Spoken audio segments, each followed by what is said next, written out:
મિત્રો ગિરનાર પરિક્રમાને લઈને મોટી અપડેટ આપી દઉં અને પરિક્રમાની અપડેટ એ છે કે સાધુ સંતો અને તંત્ર દ્વારા મોવડી મંડળ દ્વારા એ નિર્ણય કરવામાં આવ્યો છે. હાલ હું ગિરનારના જંગલમાંથી તમને અહીંયા જે મિટિંગ થઈ અને જે રસ્તાઓ જોયા પછી ખરેખર અને લિટરલી મને એવું લાગ્યું અને ખરેખર આની અંદર લોકો આવે ને તો ખૂબ મુશ્કેલી પડે એમ છે એવી અંદરની હાલત છે. 3 દિવસથી આપણે અંદરથી અપડેટ આપતા હતા કારણ કે ત્યાં છે વરસાદ નહોતો પણ જંગલ વિસ્તારમાં સતત વરસાદ ચાલુ હતો એના હિસાબે ખરેખર હાલત અંદરના રસ્તાઓની ખરાબ છે.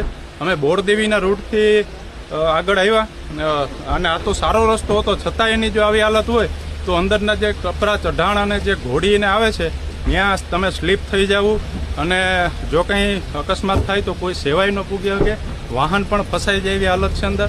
એટલે આ તંત્રએ નિર્ણય કર્યો છે અને ખરેખર આપણે એની સાથે સહમત થવું પડશે કારણ કે રસ્તા જોયા પછી મને એવું લાગ્યું કે ના ખરેખર આની અંદર પરિક્રમા આ લોકો આવે તો હેરાન જ થાય, પરિક્રમા કરવી શક્ય નથી.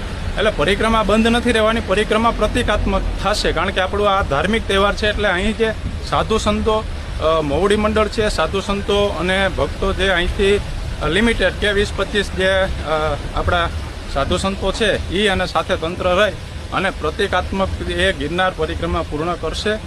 જે કોઈ મિત્રો ગિરનાર પરિક્રમા કરવા આવી ગયા હોય કે આવવા નીકળી ગયા હોય તો એને હું એટલું જ કહીશ કે ગરવો ગઢ ગિરનાર, તમે ગિરનારીના દર્શન કરવા માટેનું અત્યારે અદ્ભુત વાતાવરણ છે, તમારો ધક્કો અફળ નહીં જાય.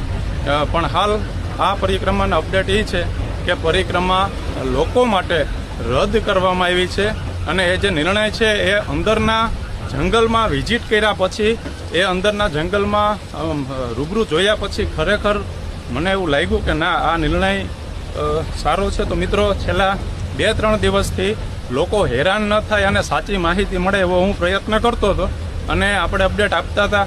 જ્યારે હું તળેટીમાં હતો ત્યારે મને એવું લાગતું હતું કે ભાઈ અત્યારે વાતાવરણ સારું છે પણ જંગલની અંદર સતત વરસાદ ચાલુ જ હતો. અમે હમણાં આવ્યા ત્યારે ચાલુ હતો. અપડેટ આપું છું ત્યારે 31 તારીખના બપોરનો સમય થયો છે અને અંદર ગારો સુકાય ને એવું કોઈ વાતાવરણ નથી કારણ કે જંગલ ઘેઘૂર હોય અને એટલા સ્લીપ થઈ જાય એવા રસ્તાઓ છે.